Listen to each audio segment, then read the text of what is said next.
Welcome to the Creative Plan Podcast Network. Join us as we share our favorite RPGs, one-shot games, tabletop games, reviews of items, and convention panels, and other exciting things that we run into from time to time. Sit back and enjoy the show. Hi, this is Kelly, aka Trixie from Ragnarok and Roll, a Scion to Ragnarok story, and Tilda Wimblewick from D&D Journey of the 5th Edition. First off, I would just like to say thank you to everyone for listening to our varied adventures, as well as for rating us on iTunes and RPGpodcast.com. If you haven't rated us yet, we would greatly appreciate it if you could. And if you're looking for more ways to support our efforts, we are now on Patreon, a great site where you can help us continue making more podcasts, as well as some special surprises for our patrons. If you can, please look us up at www.patreon.com/cppn. Every little bit helps. And again, thank you for listening. Hey guys, Jim here with Creative Plan Podcast Network with Kelly. Hello! It is #RPGaDAY2020 where we are stepping in and talking, painting, writing, or filming something cool, positive, and awesome about our hobby of tabletop RPGs.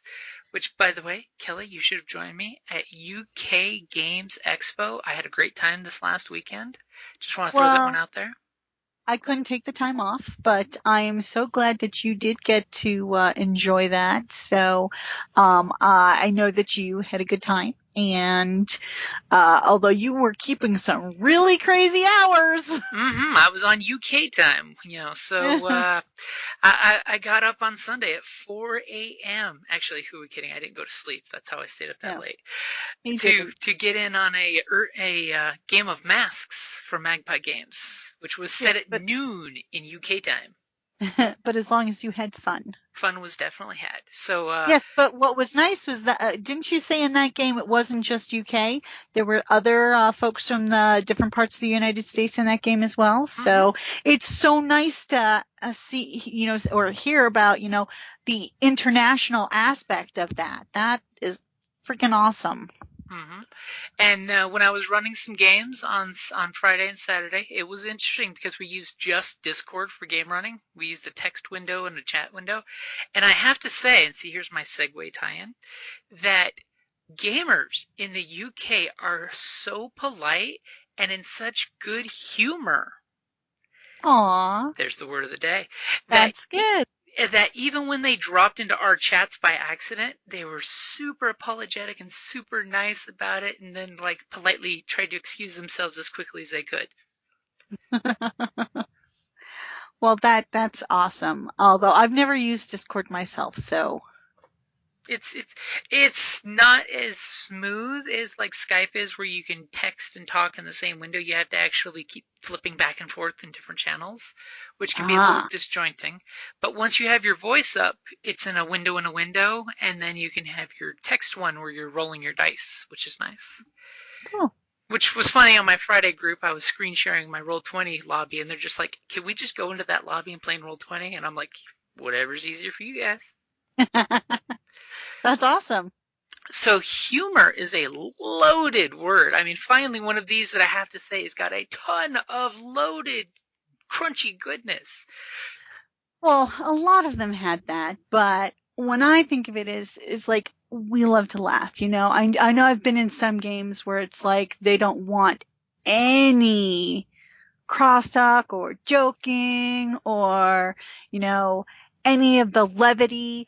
A lot of our games have a lot of levity in them. And especially if it's my sister and I in the group, we tend to joke and, and I like that. I like a lot of humor in my games. I love puns. Who are we kidding? I'm all for, punishment. So I like, a relaxed, humorous group that, is comfortable joking. Which doesn't mind, it doesn't mean to say I don't love, when you're in that groove and everything's focused and everybody's sort of playing their character. That's really cool too.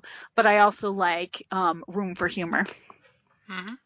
And one thing with humor is, like you said, with the different levels of humor in different games, it's good to establish, like a session zero, what level of humor you want in the game. Because, I mean, you've got from one end, which is your serious Hobbit style story, which is very serious, except for like one or two funny moments. And then once you get serious, it's serious. Nobody breaks character. All the way across the spectrum to, I say, Deadpool is the very far end of it, where literally it's meant to be nonstop slapstick funny while you're having the story happen, which I've had groups of both types. And of Mm-hmm. course, the huge spectrum between where the occasional funny is acceptable, but usually it's kept mostly serious. But now I also love humor in games. Like, we play a lot of World of Warcraft and other stuff. And they actually have little joke homages to different things. Like the first time I ever played a Draenei and you got to do the Kessel Run, I friggin' laughed my ass off. I used the Kessel Run. I mean, they have these little jokes in them. I mean, they actually had an item, and I kept it in my bank for a while because it was much too low for me to actually use. But it was because it was called the Six Demon Bag, Mm-hmm. from Big Big Trouble Trouble in in Little Little China. China. I just thought that was friggin' hilarious. They have a gun in there called Wirt's Third Leg. That is funny.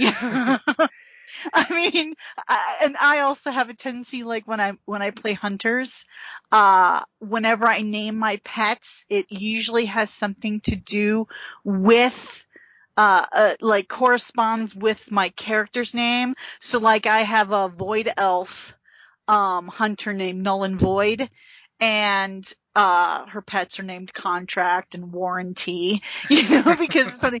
But I know the Vulpirans, if I have a serpent as a pet, I tend to name him Trouser. And it's funny when people get it. I mean, like my Vulpirans are named like, oh, for fuck's sake.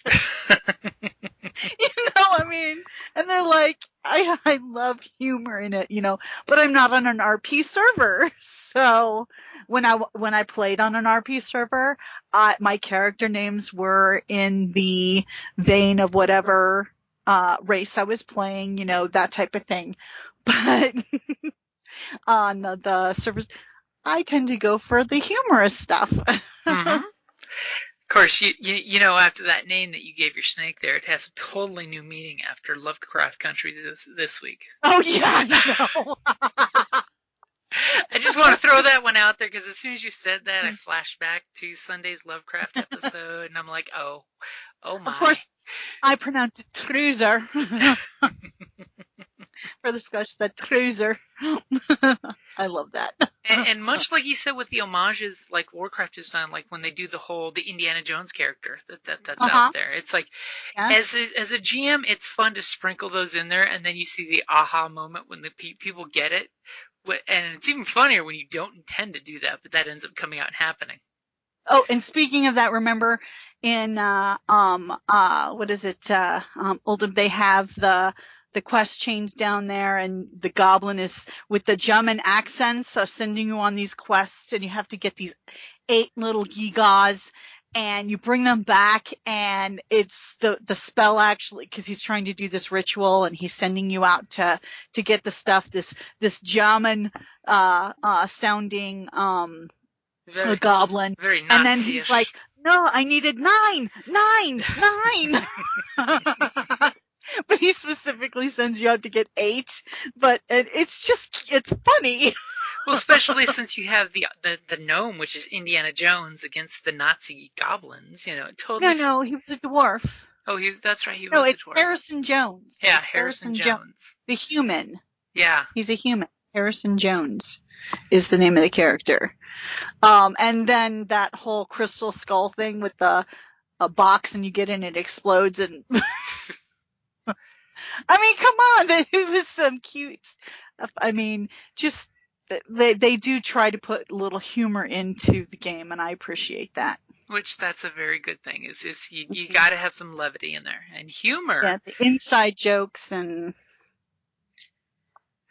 And also with humor, make sure that you're in a good place and you have good humor in case something happens. Like we all know when that natural one happens, something funny can usually happen out of that.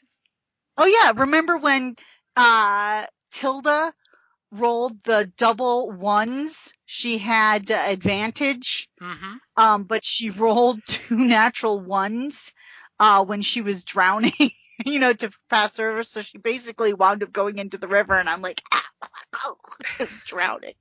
But it was funny because it's funny because the salty elf, the salted elf, that's what she nicknamed him because he hated it, was like laughing, and then Dice Karma, his next roll, he rolled double ones. It was friggin' hilarious. Dice Karma definitely nailed him that day a couple times. It was. Yeah. Good humor. Yeah, so it makes you, just reminds you gots to have the good humor. Mm-hmm. The ice cream bars are nice too. Yeah. The good humor. So make sure that you when you are gaming to have fun, and humor is an important part of it. Helps keep some of that meta edge out of it if you're there to actually have a good time. And as a GM, do not be afraid to have your NPCs be buffoons for the humor of the party, because sometimes you just need that. Good point. Sometimes you need those NPCs that just become Gilligan. They don't mean to, but the dice make them into Gilligan. And they're just there to make the group feel good about themselves, that they are competent. After all, remember that little dwarf that took you guys out hunting in the frozen north? Oh my God, yes, but I kind of feel bad after what happened to him. I really tried to smooth things over, but yeah, now we have a mortal enemy, but it was like this comedy of errors, his name was, oh my God, it'll come to me. I have it. That was in the High Seas Shenanigans. Yep. Grizzly. Yep. I think his name is Grizzly. So sometimes it's good to have that NPC that has all the bad things happen to him, so the players feel good about themselves, which is good. And every time he claimed that he was the one who solved everything, but he was the one that was actually making things, totally screwed up. He was failing the group forward in his own special way. Yeah. Yeah. So I think we laughed our way through humor, so that's probably a good place to laugh it up there. See, you like Agreed. That? I gotcha. Just remember, GMs, you can always practice your fledgling stand-up comedy career in front of your players. Especially if you're playing an NPC bard. My specialty is stand-up. Ba-dum-bum. Alrighty, that's a good place to wrap it up there. For RPGaDAY2020 Humor. Thank you for listening to the Creative Play and Podcast Network, and feel free to enjoy our other shows such as D&D Journey of the 5th Edition and Scion Ragnarok and Roll, a Scion hero to Ragnarok story. Thank you for listening.